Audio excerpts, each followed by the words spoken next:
Okay. Looks like we're live now. Yeah. Um, and actually, I'm pleased to announce that I actually managed to upgrade my internet this year.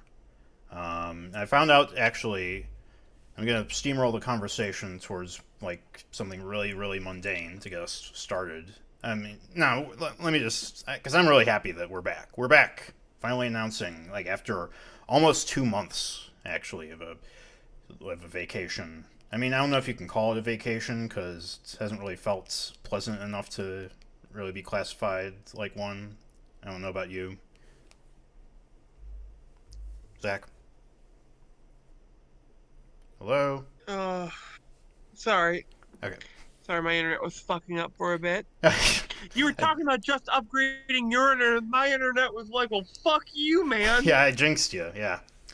I actually found out recently that I've been overpaying for like, I think it was like for something really low, like 30 megs of internet. I was paying like $100 for it because the reason is that not only did I have a old cable box, like the hardware was just not capable of modern standards. Because I think the cable box was like not cable box, but the internet box was more than 5 years old. But also, I was on the old Time Warner plan before they changed to Spectrum, and so I go into I'm waiting outside in the cold for like I don't know, like 15, 20 minutes.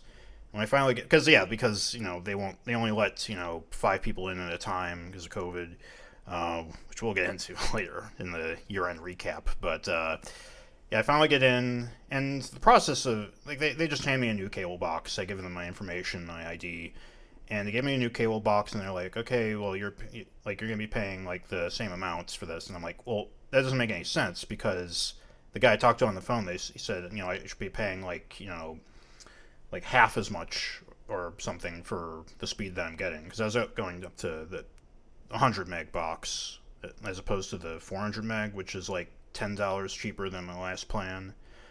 So like I'm making a little stink about it because this person is willing to let me leave without fixing this. So I bring it up and they're like, oh, we'll change your plan to Spectrum instead of Time Warner. And it took them like less than a minute to do that. I'm thinking to myself, you were just gonna let me, pay the exact same amount for a service that I should be paying like $40 less for, and it's kind of fucked up. But Yes, they were exactly going to do that. yeah, and it was fucked up, but I managed to get out of it with a nice shiny new cable box and fast internet speeds. And I was able to test it out by downloading some Steam games, and it's like night and day, really. Um, yeah, this year, 2020 has been crappy for a lot of people, but it's been pretty good for me. If I'm just gonna sit back and brag like a big fat asshole, just saying, "Oh, this year hasn't really been that bad." Yeah, fuck all you. That's what makes somebody a It's likable person, the right? it's the year of a toaster. Yeah, it's like I think God. SWC was going into this with well, they were talking about the presidential inauguration. How they're saying, like, well, they were. I think Thomas was going off on how you noticed how when things are really bad for everybody else, it's usually good for him and his brother. So I'm being a SWC fanboy. I'm looking forward to the next 4 years being very profitable and lucrative for me. Um, but going off of that tangent, how is your 2020? Well, my 2020, I had surgery done. Turned out surgery on me fucking sucks. Shit. Did they give you the gorilla cot? No, no, they didn't. I felt like the man from Cornwall. Uh, Even it's a fucking nursery rhyme. The man from his basically the fucking gist is either he sleeps with his feet hanging off the bed or he sleeps with his head hanging off the bed. hmm, Yeah. Um. So I have a bit of a weird part of my stomach where I had my appendix removed. I got fat, and now I kind of have a crevice in my torso, right? Mm-hmm. I had a mass under there that had to be removed, and this is very graphic. It was under there. And Uh-oh. and apparently, that took fucking 3 extra months to heal. I had stitches and staples and fucking I looked like a Hellraiser minion when I took my shirt off. Hmm. Sorry, I'm kind of distracted by the monitoring my stream. Apparently, it's poor. It says poor health right now. Speaking of your Probably surgery, my end. it just says like keyframe frequency. I don't really know how to change that right now though. So it might be. I don't know what like how to change this on the fly. I might have to change this afterward, but we'll just deal with this as it goes along. It doesn't seem like there's any major like how to change this, like any major issues right now. So like my voice is coming in fine. So. All right. Uh, but you didn't get COVID. God. Oh, I fucking almost forgot. Do you know Yeah, anybody? I'm still taking the Like, do you know anybody who what? did? Uh, my mom did. Oh yeah. Yeah. Yeah. How's she doing now? She's doing better. She's back to work. Hmm. Um, you know, fucking her job was calling her the next day, asking if you know, could she come back? Hey, we know you're sick, but you know, Yeah. we know you got COVID, but you work at a nursing home, blah blah, it was fucking awful. Hmm. Yeah. Yeah, and my mom has also been kind of feeling it. She's the administrator of a nursing home, so it's been like really, really having to adapt to the precautions needed. Um, it's a, you know. Oh, sorry, I thought that our stream went off. Like, yeah, this is a lot of stuff that we're trying to figure out on the fly. I'm still trying to get this like keyframe thing figured out. Uh, it's saying like, please use a keyframe frequency of 4 seconds or less. The current keyframe frequency is 8.4 seconds. Da, da, da. And it's not telling me how to fix this, so I don't know what the hell is going on. Yeah, I'm just gonna ignore this. And but yeah, I was actually looking into some stuff about the internet because I think it was just like on a news feed that I saw. It was about I don't know, something about Web 3.0 that jumped out at me, and I was looking into that, and apparently that refers to a decentralized internet, and so, like I did some like rapid research before, like today, like a couple hours before the show started, so this might be kind of inaccurate, but from what I understand, decentralized internet is instead of everything being on one server, it's like like you access the internet through like the server mechanisms are on your own device, so it's not all being managed by it's peer to peer is how I understand it. Again, I could be completely off. There's probably some details that I'm omitting for the sake of my own I stupidity. think that sounds kind of shit. Oh, sorry. I mean, like I'm a liber. Peer-to-peer internet's, Sorry, go ahead. yeah. I understand. Decentralized internet is a good idea in some cases. I just picture fucking like the fucking child traffickers, fucking pedophiles, those cunts abusing it. Yeah. The people that are why we can't have nice things. Mm-hmm. I mean, there's people who can't have like won't let us have nice things in Google, in Twitter, in any big Yeah. corporation that needs like I'm a libertarian at heart, so I mean I understand that I'm libertarians the are same way. yeah, libertarians are kind of looked down upon for being like raging incompetents at times, but I'm all for a like decentralization of the internet. Another thing I heard about was blockchain being like it was coming up in. I was watching Blender Guru, Andrew. I don't remember his last name, but the YouTube channel Blender Guru. He was mentioning how there was this artist, this 3D artist, kind of big name. I can't remember his name off the top of my head though, so probably not that big. Or maybe I'm just out of the loop. So, but anyway, like this guy, he set up like this digital signature thing on the blockchain, and I'm not really going to go into blockchain right now, but from what I understand, this person was able to sell originals of his own artwork by using an algorithm, the blockchain.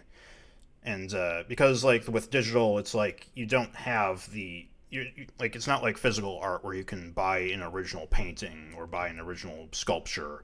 With digital, it's like anyone can make a copy, but with a blockchain address, it's like you're able to sign off your original work as the original. It's not just a copy. You're able to sell that like blockchain address to a person for much more than what you would for like a regular commission. And this guy was able to make like literally millions of dollars in the course of weeks or something.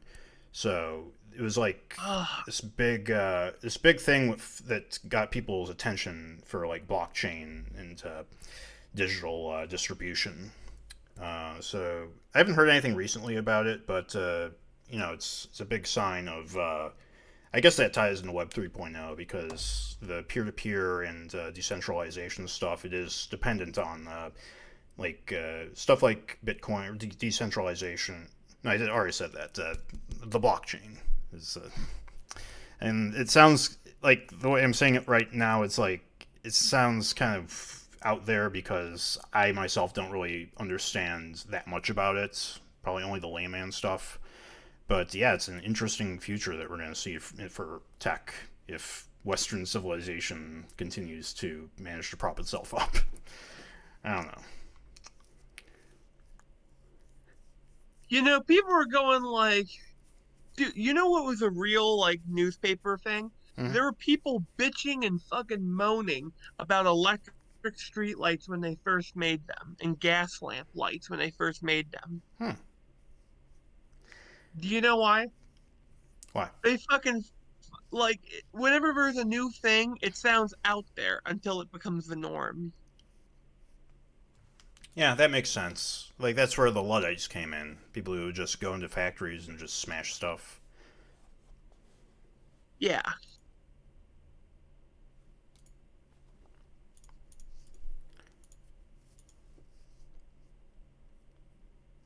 Oh But my God. anyway, Got a question for you. yeah. I was thinking about this. Excuse me. So, any good books you read recently? Yeah, actually. What I got for Christmas this a book by David Kushner, who I guess is a journalist, but he did a book back in the early 2000s about the making of Doom. Actually, no, not just about Doom, but id Software, mainly focusing on John Carmack and John Romero. John Carmack is a good way to tie into what we were just talking about with like big tech and blockchain and stuff, because he's I think that there's this YouTube channel Civvy 11 who describes him as a what was it engineering elemental because he's like just always on top of his game even to this day with technological stuff. But it was at a time like this book chronicles specifically a time when him and John Romero were working side by side, and Romero was really the rock star game developer, the guy with all the ideas and all the creativity. With him collaborating with John Carmack's technical know-how, they were able to build this basically a gaming empire out of almost nothing. And it's something that's kind of unheard of nowadays with all these big studios, with EA and Activision, all the big names being as big as they are. It's kind of like it would be like an indie developer. I mean, yeah, that could still happen. An indie developer just springing out of nowhere and taking the world by storm. But I don't know if it would ever happen at the same level as id, where like an indie developer. I mean, the last one I can think of is probably Mojang from Minecraft, like them getting that big. God, Mojang's like a fucking like megacorp or some shit now, isn't it? Yeah, like Notch sold the company for like sold the company or Minecraft the IP for like literally $1 billion to Microsoft. So yeah, it was probably one of the last big things of its era to get that big. Uh, but yeah, Masters of Doom is like a really really entertaining read. Just the way it flows. It actually just got me back into reading books in general. I thought that I never thought I'd get back to like actually sitting down and reading a book. I thought just my attention span was liquefied by social media at this point. But I was pleased to find out that it's still like I can a book can still hold my attention. And other than that, wait, the book I'm reading now is Roughing It by Mark Twain. I was kind of getting into this in last night's show. I mean, show put in massive finger quotes, uh, but by social media. Yeah, like it was. I was trying to get into how, because I mean, I don't know if I can get into it that much because I'm only at like page 40 or so. It really is kind of this weird hybrid of being like fiction and being a travel log, because I was reading the introduction to the book and it's like Mark Twain sort of writes himself as his own character. So it's sort of presented in a way, it's sort of presented like Mark Twain doing all this stuff himself, and like most of the specifics are kind of made up, but he did travel a lot, so it's a fictional story based off of non-fictional like travels, I guess. It is a really interesting read. Like it's gonzo journalism in a weird way. Yeah, yeah, I think that yeah, I wouldn't be surprised if Hunter S. Thompson based some of his work off of Mark Twain. I wouldn't be surprised at all. God, I like Mark Twain. Hmm. You ever see Hall Hallbrook? No, I haven't. He's a stand-up guy whose entire act is just doing Mark Twain, Hmm. but he does it spot on for what you know of Mark Twain. Mm-hmm. Yeah. Uh, I think I went into this before, like how I read Tom Sawyer for the first time last year. Yeah, So yeah, it's I probably wouldn't recommend Roughing It as like your first exposure to Mark Twain, but yeah, I think this it's a perfect bridge between, or it probably will be. I don't know, because I haven't started it like Huckleberry Finn yet, but once I start that, I'll be able to judge whether or not it's a like good bridge between Tom Sawyer and Huckleberry Finn, because that is the book they did between those two. Uh, my favorite thing about Mark Twain is just I like how he words things. I yeah, like the description from memory. It's been fucking years since I read Mark Twain. I like yeah, the Hal Hallbrook shows too. yeah. There's this point in the book where he's like riding through like a western town, and I think it's like the Mexican adobe houses that have like the grass growing on top, and it's like I'd never seen a man's front yard on top of his house before.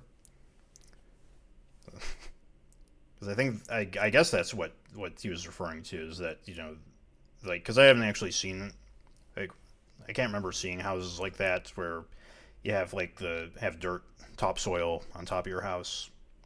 Um, so yeah, In colder regions, they do that too. yeah. So that's probably what he's referring to. I don't know. It's a bit hard to like pay attention to some of the details. So yeah, some of my brain has been liquefied by death scrolling through Twitter, but not all of it. I feel like I'm in a bit of I have rehabilitation. completely cut myself off from Twitter. Good, good. I was able to cut that off. I just finally said fuck it and cut it off. Yeah. If you link me, I look. I'm still logged in, but I don't answer any of like you have tweets waiting for you. Hmm. You have those notifications? I'm like, yeah, fuck it. Wait my spam folder, God. Um, yeah, that's all I've been reading. How about you? Have you been reading anything? Um, I've been I've actually been reading of Mice and Men. Oh. So this is gonna be like a weird fucking take. So I mentioned to Tony I've been working on the development of a project. It's like an actual fucking professional project, kind of. And we had the idea of referencing of Mice and Men, and then we all sat around and go, "So which one of us has read it?"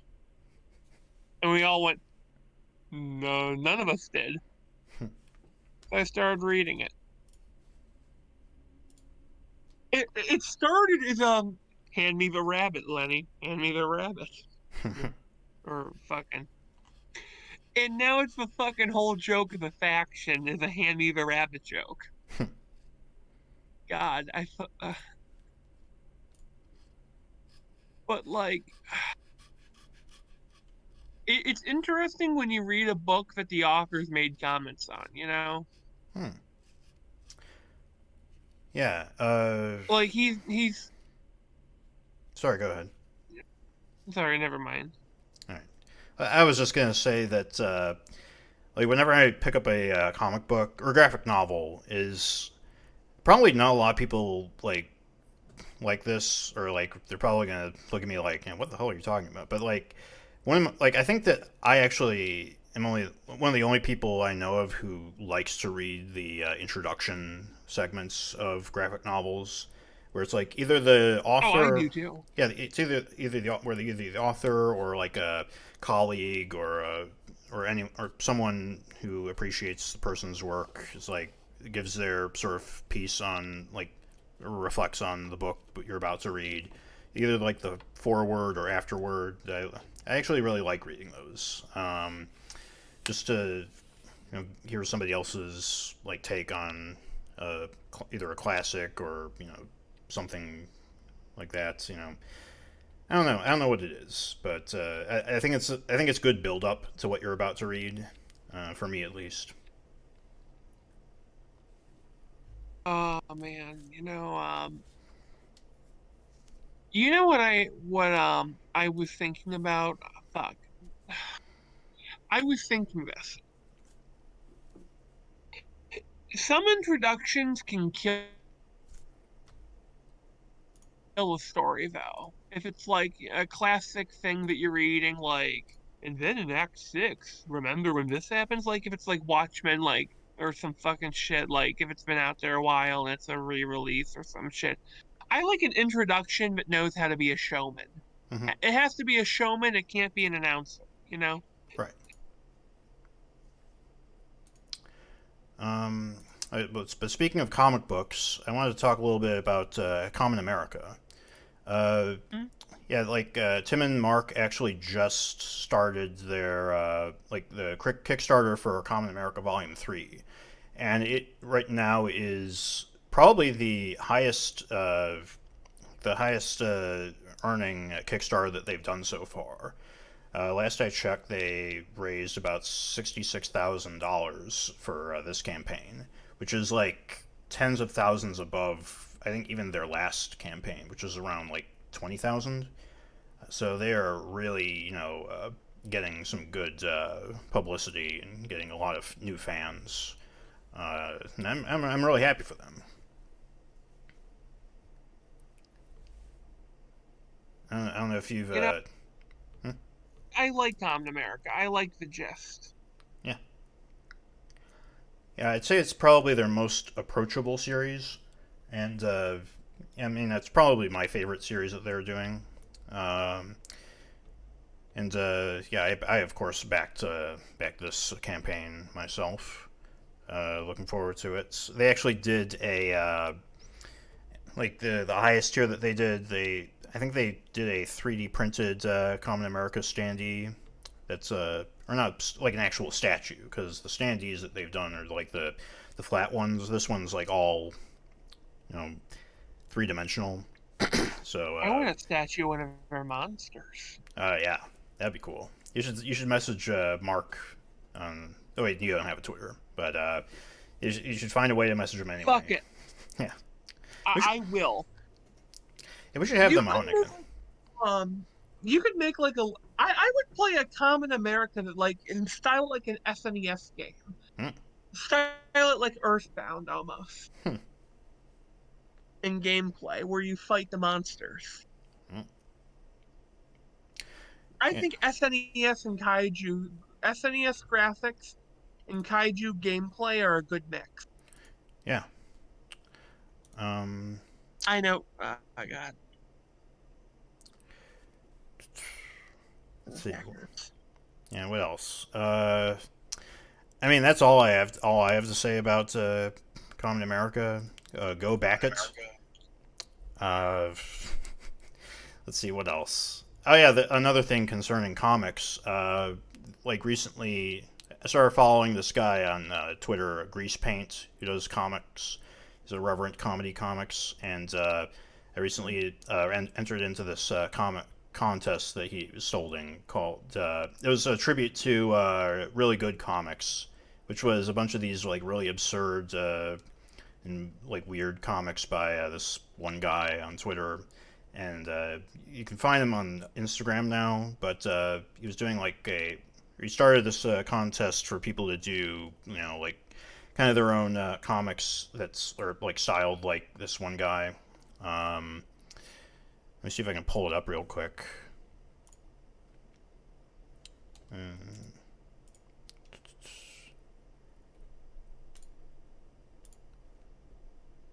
Trying to remember where I set the.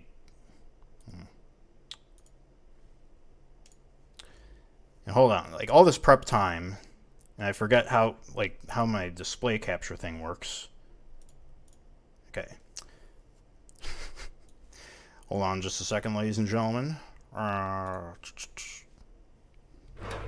Boys and girls. Yeah. All right, here. So like, there's a comic contest to do a comic like.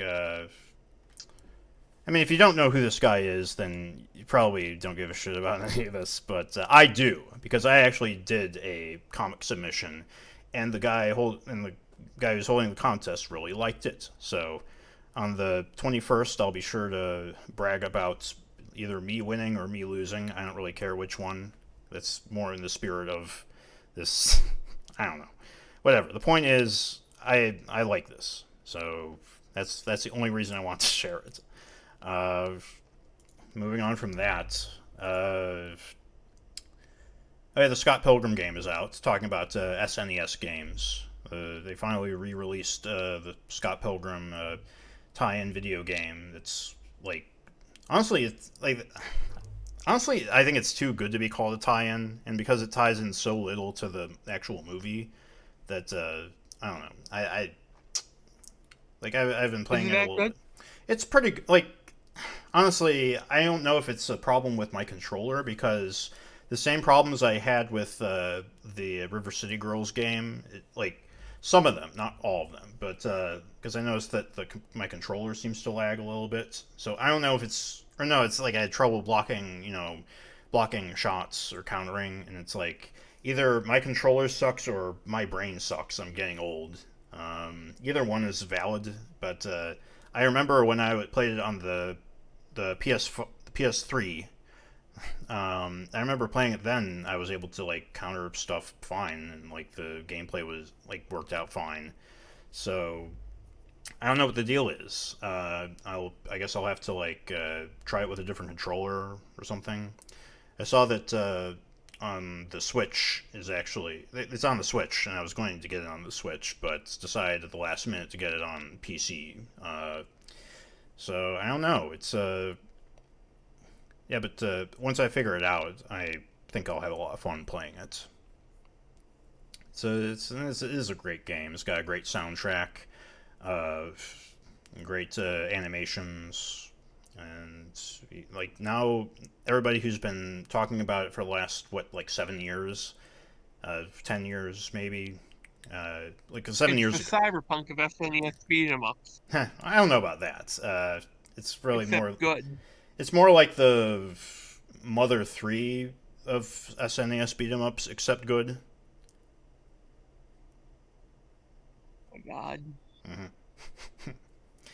Uh, ain't that a kick in the head? yeah. uh, but yeah, I don't really have much to say about Scott Pilgrim the game. I mean, I'll probably have more to say about it once I like play it to completion. There's a lot of games I've been needing to play to completion. I mean, Scott Pilgrim I already finished a while back, but there are plenty of games in my Steam library that I've just been putting off finishing for a while.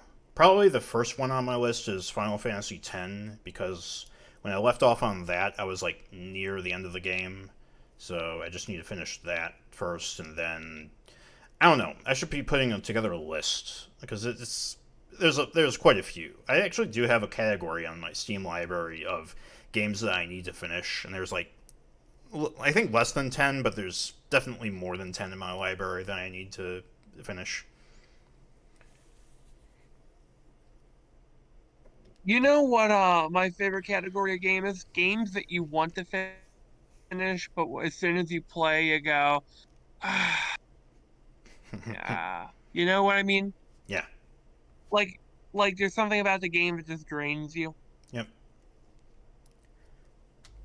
Like, is there any games that you can think of that you haven't finished but you need to? Um, God, technically, I don't consider a fighting game finished until I beat it with every character. Soul Calibur, I have yet to beat it with all the main cast. No, you.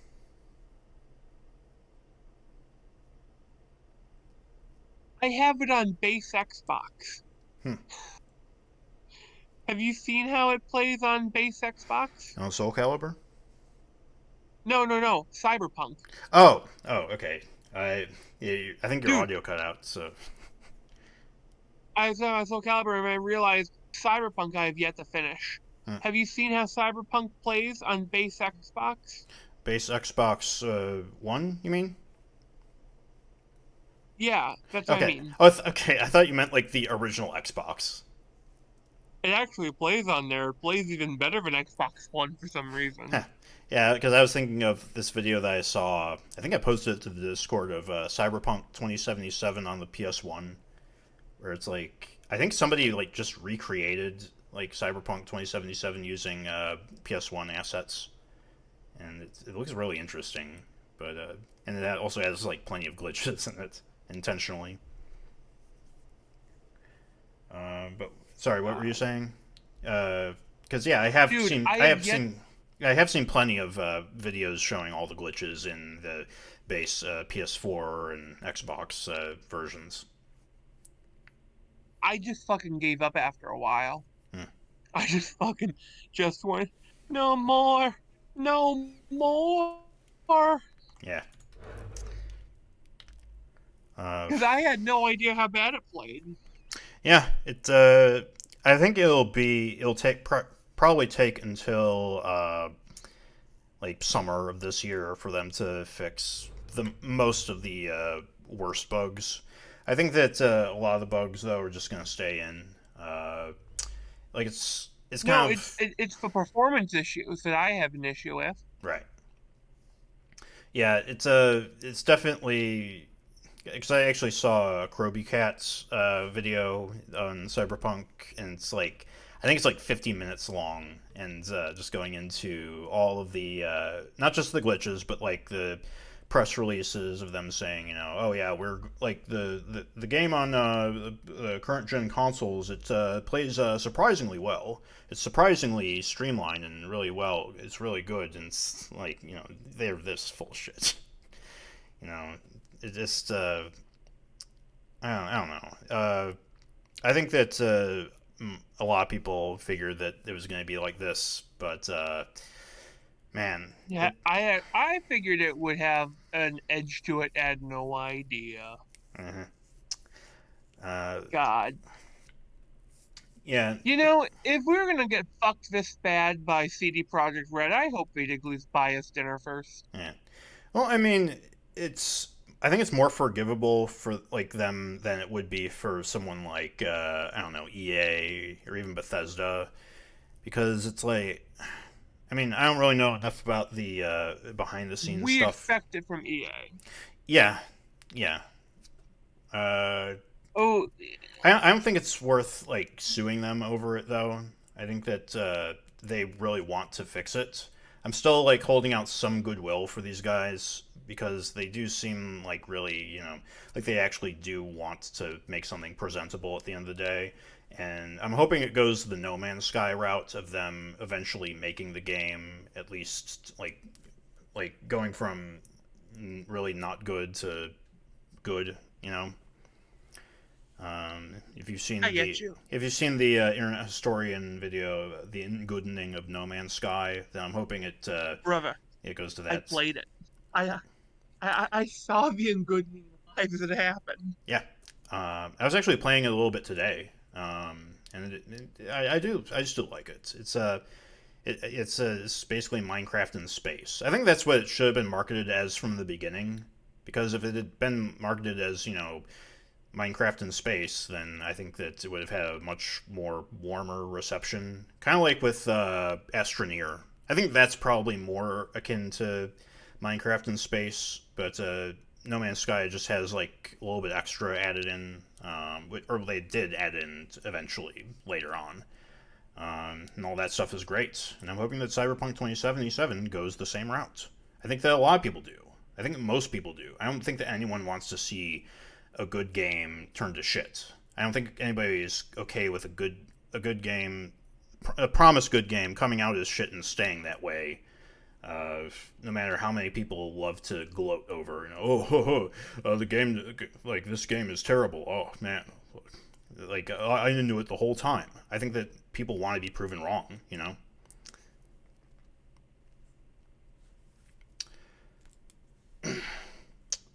But moving on from that, on my list, I have the not list of games, but list of talking points. I wanted to talk a little bit about. I don't know if you were ever into this when it was on. You remember Regular Show? A little bit. I didn't care for it that much. Yeah, it's one of those cartoons that I kind of slept on when it was coming out.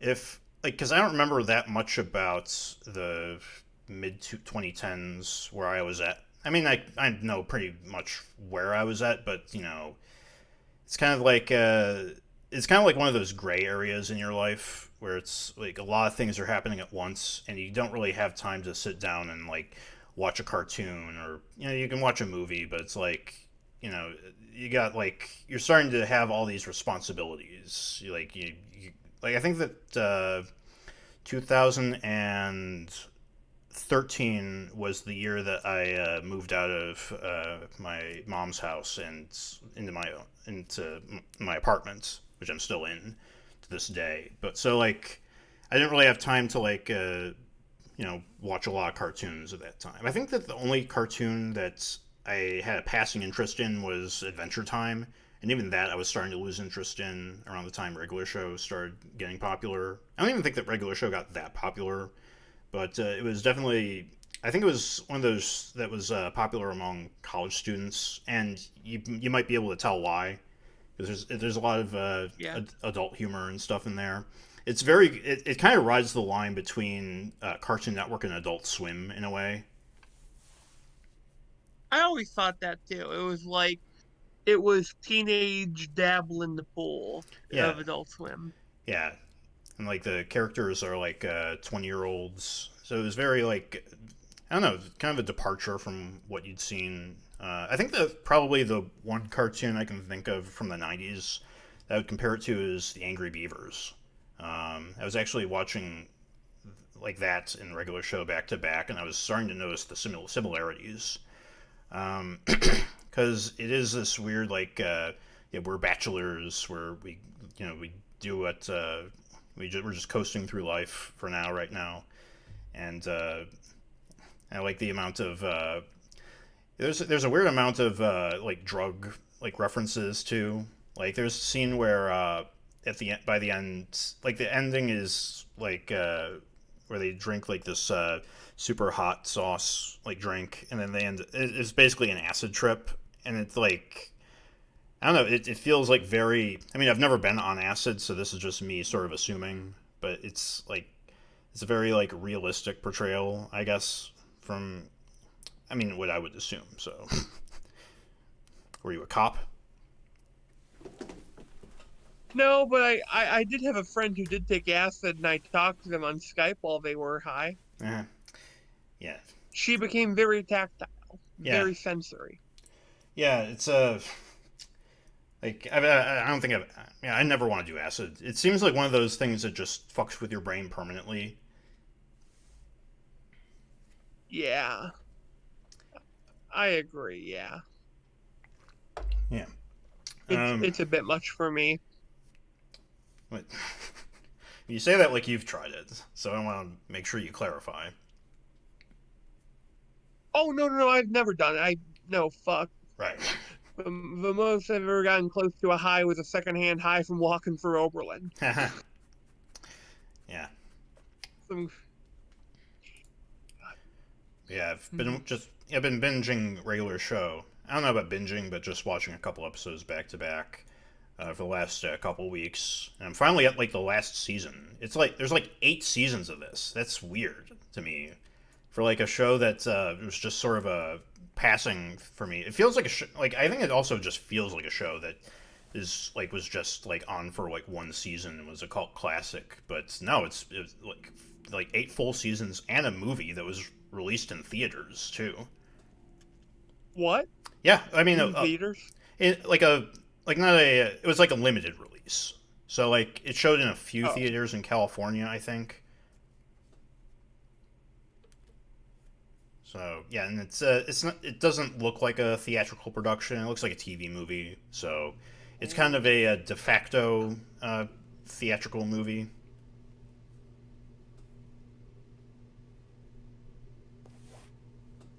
I don't know.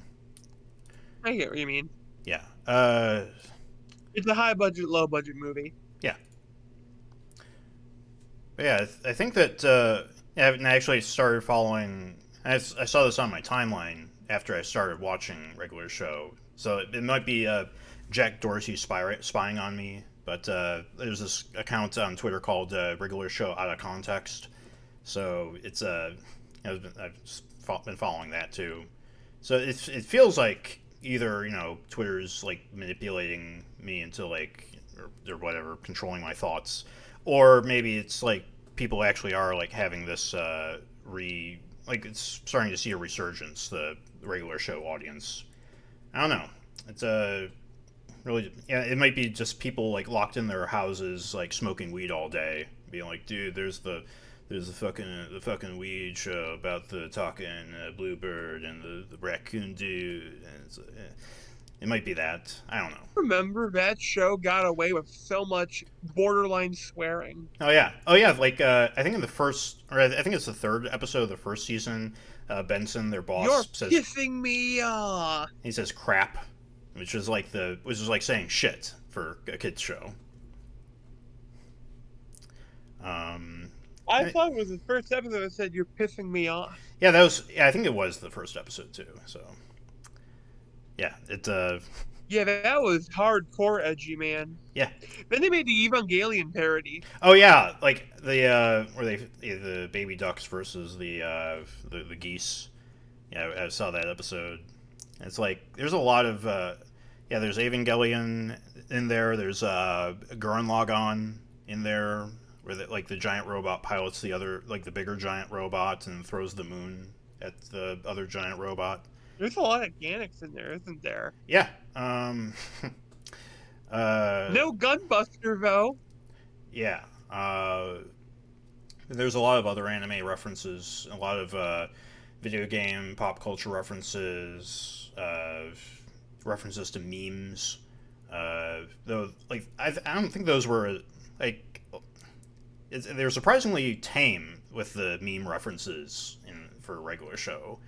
I think that a lot of that was of the time, and it sort of has this time capsule feeling to it, rather than hey, we're trying to be relevant, guys. It feels like they had more of an understanding of like meme culture at that time. Um, but yeah, going off of that, I actually started following another account on Twitter, and I can show it real quick. Is Ancient Memes, which is memes from like the early 2000s, early to mid 2000s. So I can show that right now. So you get, I mean, you probably can't see this, but it's like stuff about the original iPhone, the Oh uh, God. Rage Oh God. Comics, Rage Comics, uh, Impact font texts, which like images with Impact font, and it's like like this actually is making a comeback. The images with Impact font on the top and bottom. Ironically, I hope. Yeah, kind of. And even Rage comics are kind of ironically coming back too. I mean, there's the argument of like everything is sort of like time is a flat circle, where it's like like a lot of memes are sort of just the same template over and over again. And it's like once you start pointing out certain things like that, then it's like, oh yeah, that actually is the exact same. Well, I mean, there's stuff from like the 1800s, like comics from the 1800s that fit that template too. So it is like that stuff kind of fascinates me. There's the annoying orange, a lot of Justin Bieber like stuff.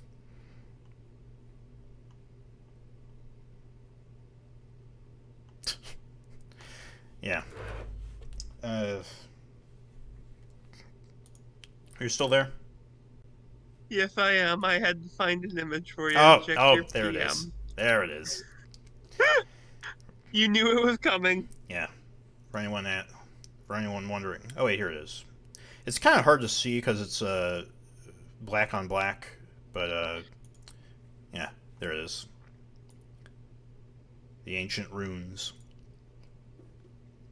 Dude, I want to see if I can hide that in the server, the SS13 server I'm in, Hmm. and make it off to be like some ancient vault tech, like some guy went crazy and kept drawing that on the floor. They should make it a map. I fucking hate you. I Yeah. have to do that now. I fucking hate you, man. Jesus Christ, I hate you so much I have to do it. Yeah. Mm-hmm.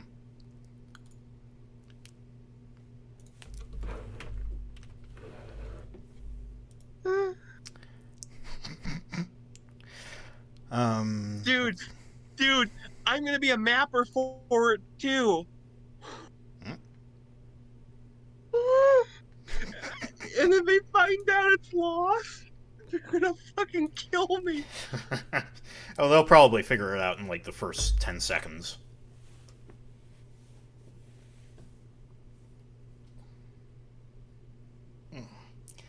Other than Space Station 13, what else have you been playing? Oh fuck.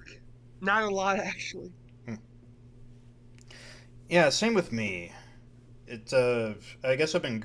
I mean, I hate to admit this, but I've been like going back to Overwatch for now. Um, Oh god. Actually, I won't say that.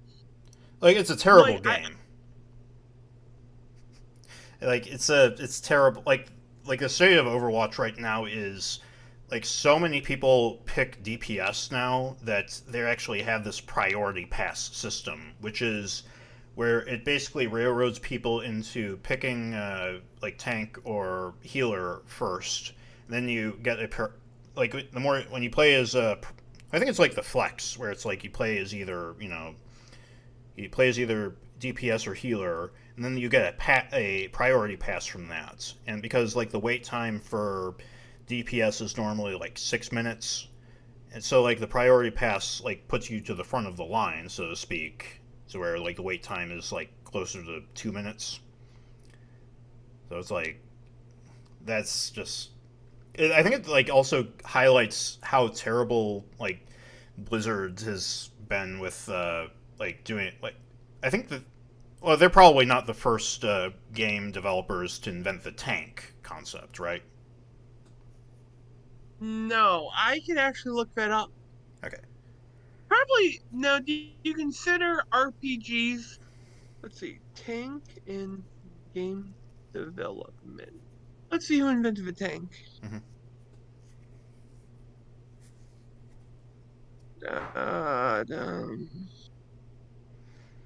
Um, those came from multi-user dungeons.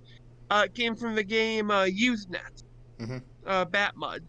Okay. That came out in 1990 in a Finnish game. All right. Yeah, because I think They that did not invent the tank. oh, okay. Yeah. Um, well, I'm just thinking like because the way that Overwatch works is like nobody wants to play as the tank, nobody wants to play as the healer. Like I actually suggested like they should just like if everybody wants to play as DPS, then they should just get rid of the tanks and healers and make every class like and then make everybody play as DPS. And it's like I think somebody else countered like, well, then you just be playing Team Fortress 2. So it's like, well, it's like, yeah, what am I doing here? First of all, but second of all, like Team Fortress 2, like nobody really. I think people. It's interesting the state of Team Fortress 2 is that everybody says like, oh, it's the best multiplayer shooter ever, but then you like get on the server and it's like nobody. It's like 5v2. Like nobody's like I don't know. It's just so messy right now with Team Fortress 2. Last I played, it was like I it was like that where nobody's doing anything. Everybody's like just fucking around, which is great to a degree. But it's like if you really want to play a good game, then a well structured game too, then it's like you really gotta sift through the shit to get to a good server or a good match. And it's like now would probably be a good time for like Valve if they really want to start making games again. Is start working on Team Fortress 3, uh, like do something like more streamlined, I guess. But I don't know. It's yeah, I don't know of any like good multiplayer games right now that I can just jump into. And plus, there's like I don't want something that's too much of a time sink right now. I got my own projects I'm working on, so I don't know. I've been playing Space Station 13. I've been bouncing between servers. Can I tell you one of my favorite things I saw happen? Mm-hmm.